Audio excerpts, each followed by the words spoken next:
CodeCause is a nonprofit that helps the community to help itself. I had always dibble-dabbled into web design and web development, but one of the key pieces that I kept getting stuck on was the actual programming side of it.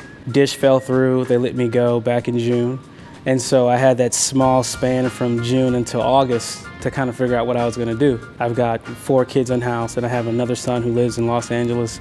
So, like, you know, a full workload, full-fledged family, lost my job, and then finding out that there's these opportunities that you can partake in where you can help develop for nonprofits who need websites, and there's no pay, and it's all, you know, earning experience in a sense. I jumped on it. The seed of CodeCause was helping the community to help itself with 2 outcomes. One is these causes get top-notch development work done at no cost. The other outcome was the junior developers got to work on production code bases and got the experience that they needed.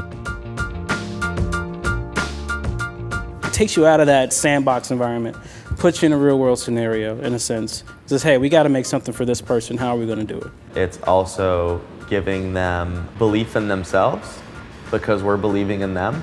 When someone says, yeah, you know exactly what you're doing, and they put that on you 100%, they trust you 100%, they validate everything you've tried and witnessed for the last couple of years.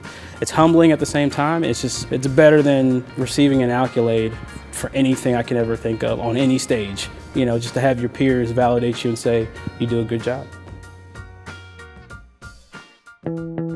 You know, when things were really getting heated up in Ferguson, I got a call from Brendan Lynn, the managing director over at LaunchCode. And Brendan said, I'd like to introduce you to a guy named Antonio French. He's the alderman for the 21st Ward. He needs to build a website that can be a forum for change. I immediately was like, that is perfect. Like, we would love to do that. No one should have to feel that they have to set something on fire to be heard, especially young folks. We have to educate them about our democratic process and convince them that it is worth their time.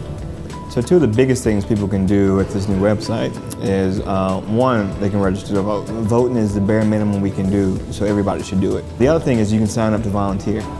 And so we are really organizing a network of people who are willing to give their time to help. You know, there was kind of almost a sadness, you know, like the reality of why the site was being built, to take some of that energy that's going out there and turn it into something good. And so a lot of people had their cameras out. A lot of people wanted to record it. You could tell that they felt like they were really recording history. And by the time he left, it was a feeling of, let's get this done and let's do it right.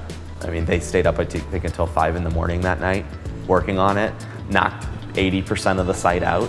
We just knew that if we put the cause in the middle, that people would rally around it. The true heart comes from it when you don't really take any money for it and you put your best effort into it and you leave behind something that lasts, that's useful, and you know, stands the test of time.